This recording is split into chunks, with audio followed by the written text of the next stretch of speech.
What's up, guys? It's Hasib7. This is my first YouTube video on this channel.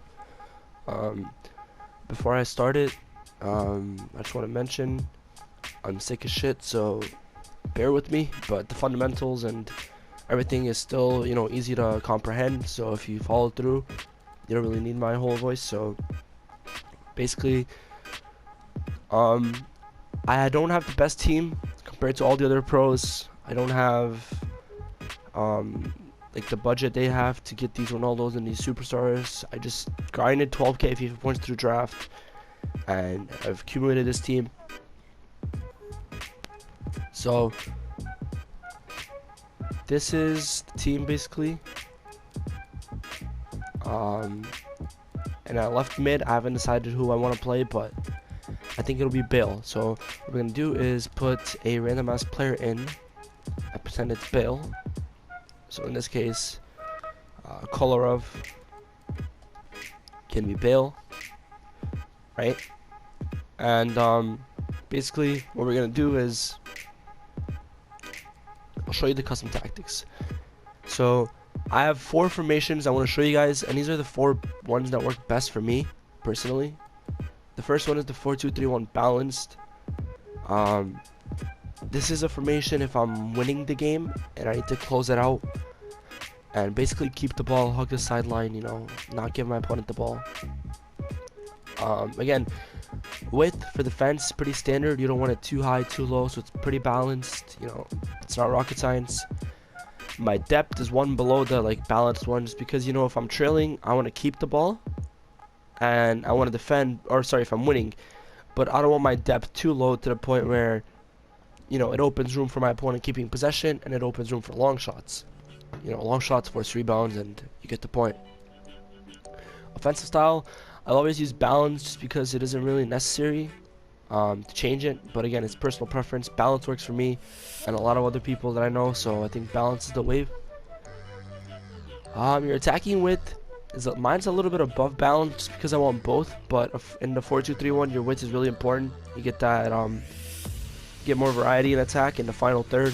So I think this right here is super balanced. And then players in box, it's how many people you want up top. I have mine balanced because I don't want my whole midfield flooding in and then I get counterattacked, but I don't want no one going into the point where if I have a tap in, no one will be in the box. So you get the memo, you get the point.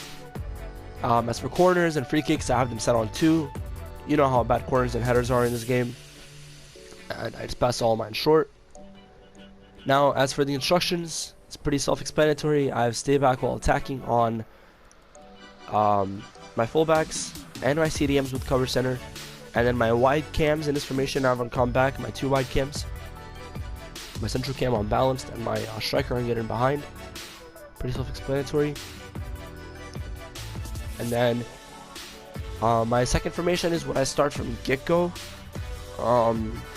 Sorry, what I start if I'm needing width, but I'm not trailing super late on. So let's say the guy's keeping a lot of possession and he's exploiting my wing play, or he's exploiting me with his wing play, and then if I'm using narrow, so I switch to this and I match him and I play a little bit of pressing. Again, I explained these earlier, they're super balanced. Press on heavy touch will, make your AI press the players when your opponent makes a bad pass, so it's really convenient. Oftentimes you can get countered. You guys good at playing out of pressure, but so far I've found no issues. And I played 15 rivals games and another additional 10 versus competitive players, so it's been fine for me. Again, width, I explained this in a 4-2-3-1, you need high width, but not too high. Players in box balance, and it's pretty self-explanatory. The only difference in instructions in this one is the wide cams are balanced and stay back here. Everything else the same. Now keep in mind, instead of Kolarov, Milinkovic, Savic would go to CDM and Bale would go up top in this formation, so just so we have that set. And this is a formation if I'm playing a really bad player and I know I can win. Again, a little bit of pressing. With the narrow, it's direct. There's no wing play. You play down the middle. My depth is kind of high because I'm playing a high line and a narrow. I like to, just as soon as I get the ball, go forward with it. Pretty self-explanatory. My width is pretty balanced because it's not a wide formation and I want to play down the middle. My players in the box are balanced, everything else super balanced.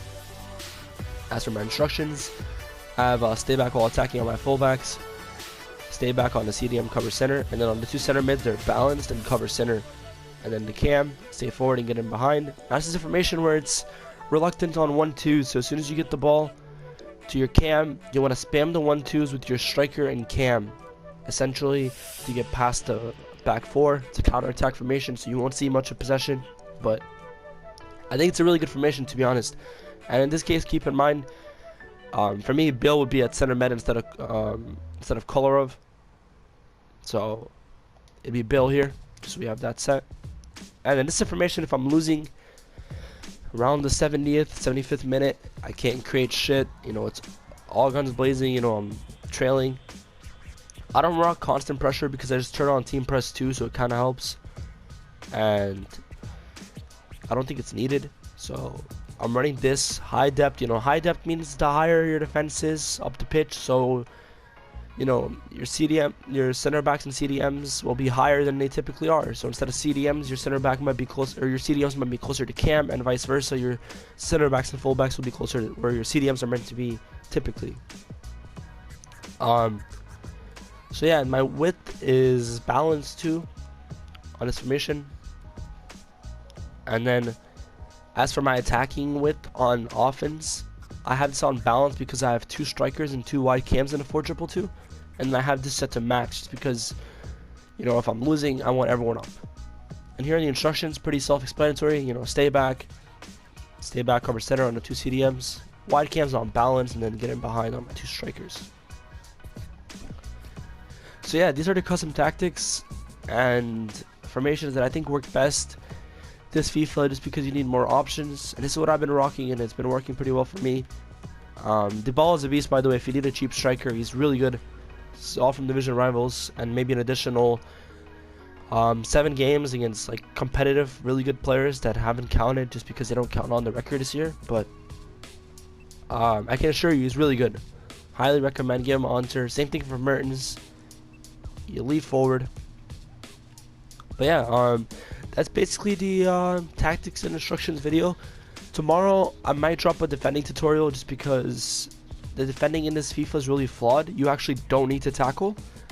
As long as you jockey the opponent, the AI will automatically hinder them from completing any other move, and it'll manually tackle for you. So I might drop a video on that tomorrow. It's super flawed. I think they'll patch it just because you actually don't need to defend really. As long as you jockey, the AI will auto tackle for you. But yeah, I'll keep an eye on my Twitter. I'll probably tweet the link tomorrow if I do drop it. But yeah, that's basically it. If you guys are new, want to hit that sub button, feel free. It helps me a lot too. So I also stream every night on Twitch, kind of late actually, at a time like 3 a.m. till 5 a.m. maybe 6, which is like early morning UK time, maybe like 9 a.m. or something. So if you guys want to tune in, I'll drop the handle in the description, and check it out. We usually stream draft, and I win the vast majority of my drafts, and we get some shitty rewards, but I mean it's chill. So